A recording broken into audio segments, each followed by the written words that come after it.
Well, hey, I'm out on my break. So what I want to do is actually share with y'all real quick. One thing, let me tell you, nobody actually tell you this. The level up is really, really lonely, especially when you're doing things out of your comfort zone, specifically when you're getting out of your neighborhood, you're advancing your education and everything like that. And most of the people that you know, they don't understand your desire and the burning fire that you have to do more, be more. Because I mean, for one, it's none of their business. We're all in a personal pursuit of happiness, as well as us advancing ourselves, period. But let me tell you something. Specifically, I'm born and raised from Cali, specifically in the Bay Area. Okay, I'm a Generation Xer, so I'm born around the height of the crack epidemic in the crack area and all that hood stuff. Let me keep it 100. So I say this to say that sometimes your environment is kind of too small for your dreams, right?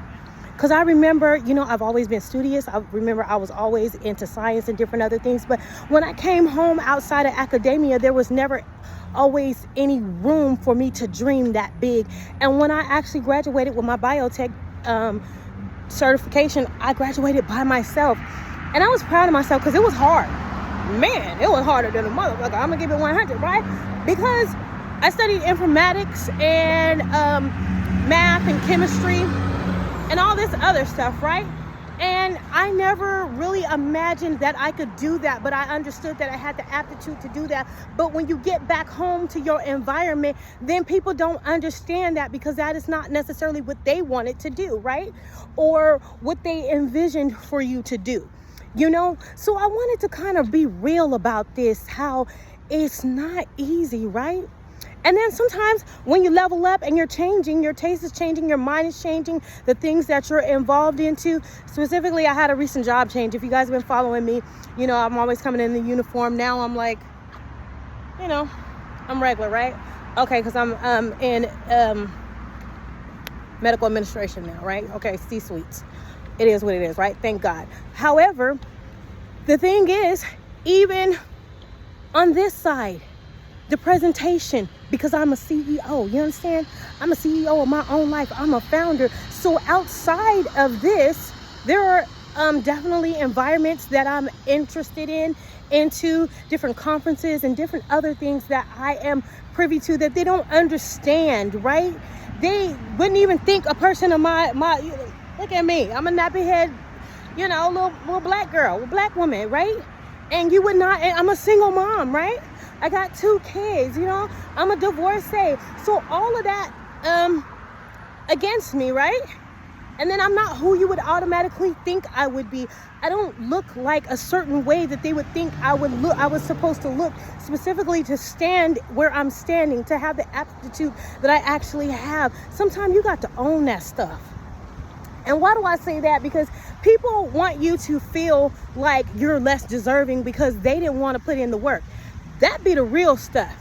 See, I liken it to like the men like in the early 2000s, like while the homegirls, they was on welfare, Section 8, this is real hood life, right? They was doing that and going to college and making, something of themselves. And here it is, they got bachelor's degrees, master's degrees and all of that, but their hair wasn't all the way done. They didn't have the money for the lashes and for this, that, and the other. But these in turn are your bosses now. These are the women who are leveled up, right? Because they put in the work and the time. And then people, oh, well, she thinks she all that. No, you was talking about me when I didn't look a certain way, when I was grinding, when I was going through my divorce and everything else. And then on top of that, you don't even know who I am. You don't even know me as a person. So what I wanted to actually share this video is for my girlies, specifically, if you ever dare to dream. Because let me tell you, I'm 45 years old, okay? I got this biotech degree when I was 31. I had already been nursing for like maybe 12 years or so at that time, and I was just burnt out. And I wanted to do something. I knew I could do something different, right?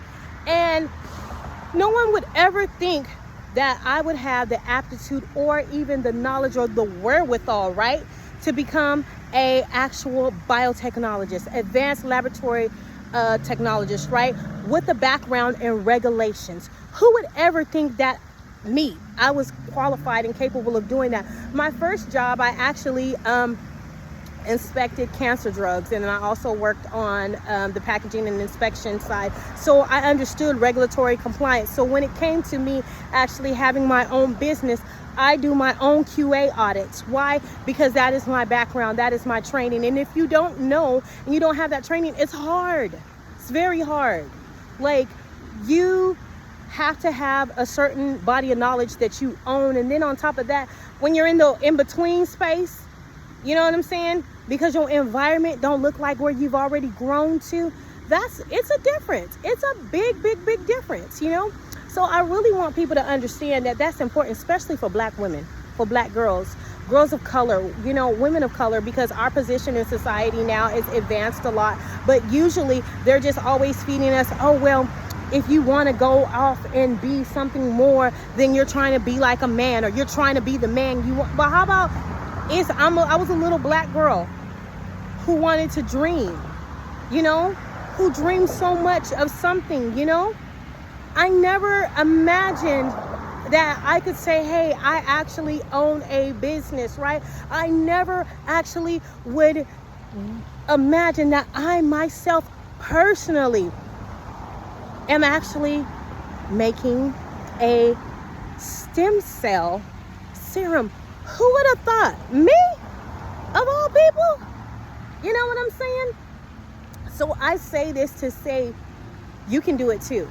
It's okay. And then sometimes it takes you stepping out of your comfort zone, because they only know me for one way. They know me for this, that, and the other, but they don't know me for this. Because every time I was actually showcasing this girl who I turned out to be, oh no, that ain't you. Oh, you too, this, that, and the other. And then they kind of look at you funny. They look at you different. Like, you know, that's discouraging, because especially when you work so hard to be yourself, and especially as a woman, to love and accept yourself for whoever you are, how big, how small, how this, how that. And some of the times you just got to own your shit. And I just want to keep it real. I know it's not that feminine to be cussing and all this, that, and the other, but you know what? It's like, man, a lot of time, if you've ever been a rose growing in the middle of a concrete, then you could understand. So I dedicate this video to all of my rose girlies who grew up in the concrete jungle and wanted to be something more, and they never felt like their environment supported that.